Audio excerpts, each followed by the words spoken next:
Allah kalau mau ngasih hadiah kepada hambanya, DP-nya itu ujian.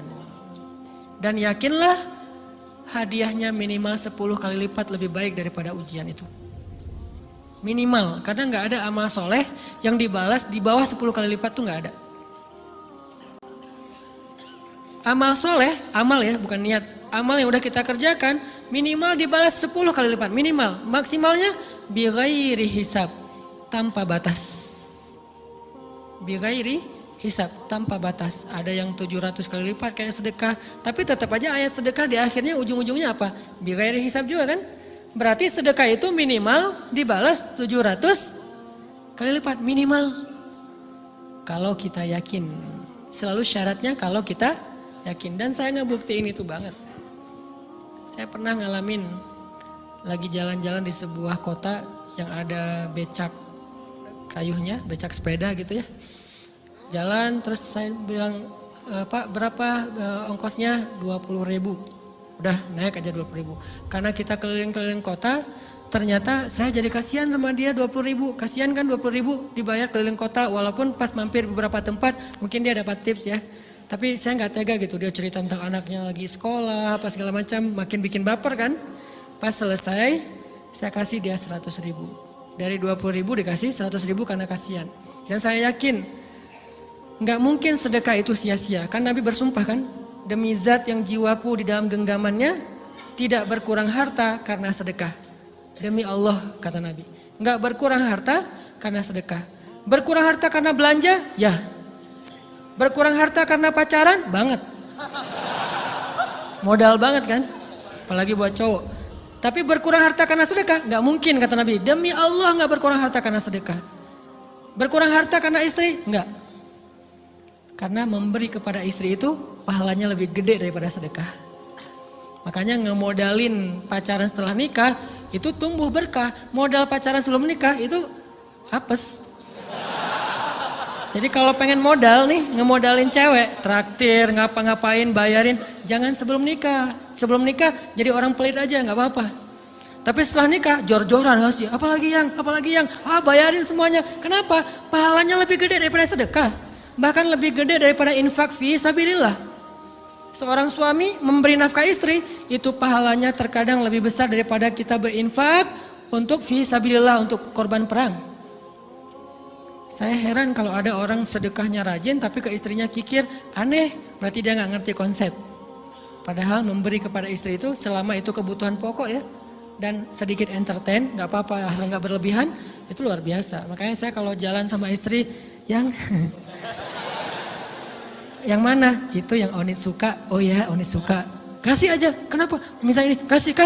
Selama ada kan kenapa nggak dikasih kan ya? Nanti Allah ganti.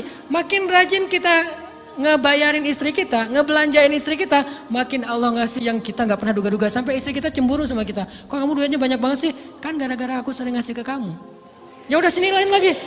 Mau ditransfer berapa gitu kan ya? Saya ngasih 100.000 ke si bapak.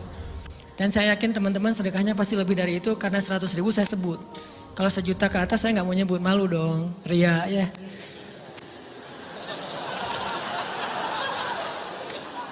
Sebenarnya nggak pernah sih.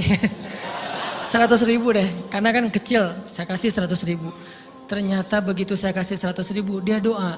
Nah ini nih pentingnya sedekah ke orang yang membutuhkan tapi nggak minta-minta, dia tulus. Dia langsung doa, ya Allah Pak mudah-mudahan rezekinya lancar, berkah, bertambah dan segala macam, bahagia keluarganya. Doa-doa ini semuanya dikabulkan dalam hitungan hari. Pertama, bertambah bahagia rumah tangganya, dapat kecupan dari istri. Dia nganggap suami saya cowok banget sih, mulai satu nih. 2, demi Allah, selang 15 jam kalau nggak salah, karena waktu itu malam, besok paginya ada orang yang ngejar-ngejar saya pengen ngasih hadiah. Ustadz, saya pengen ketemu Ustadz. Maaf, saya nggak bisa ketemu sekarang, lagi rush, lagi tight schedule, gitu-gitulah, sok-sok gaya nggak jelas gitu ya. Terus Ustadz saya pengen banget ketemu, dia nggak ngomong pengen ketemu apa. Kalau dia bilang mau ngasih duit kan langsung saya prioritaskan kan ya. Berhubung dia nggak ngomong, ya udahlah, saya sosok jual mahal gitu. Tapi yang namanya rezeki kan gimana kita tolak, dia datang kan. Saya nolak. Pokoknya sebentar aja 5 menit nggak akan ganggu waktu Ustadz. Ya udah besok pagi ya pas breakfast gitu, pakai gaya-gaya dikit breakfast. Pas breakfast, oh ya siap Ustaz, jam berapa? Jam 8. Udah janjian jam 8. Mungkin orangnya nih dengar live streaming, Pak jazakumullah khair jaza. Makasih banyak, mudah-mudahan Allah tambahkan rezekinya.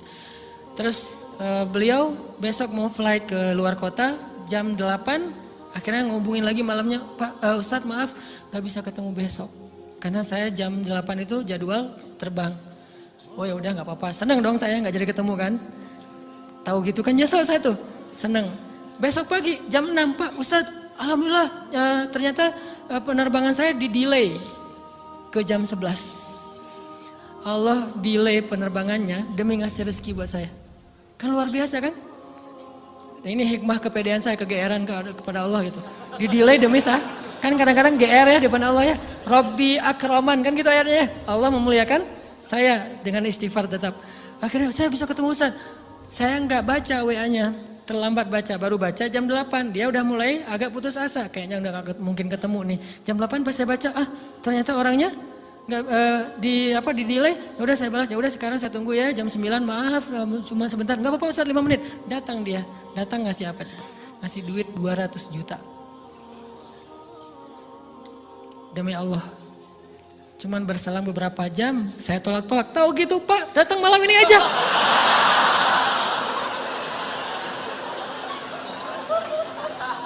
Harusnya malam itu juga saya cari orangnya. Kalau perlu saya yang nyamperin Bapak. Sherlock, saya kejar.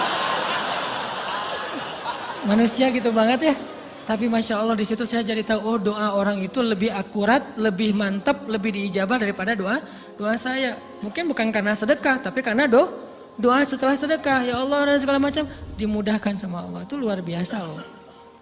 Saya nggak percaya, saya pikir main-main. Orang ini iseng kayaknya pengen ketemu doang, pengen selfie.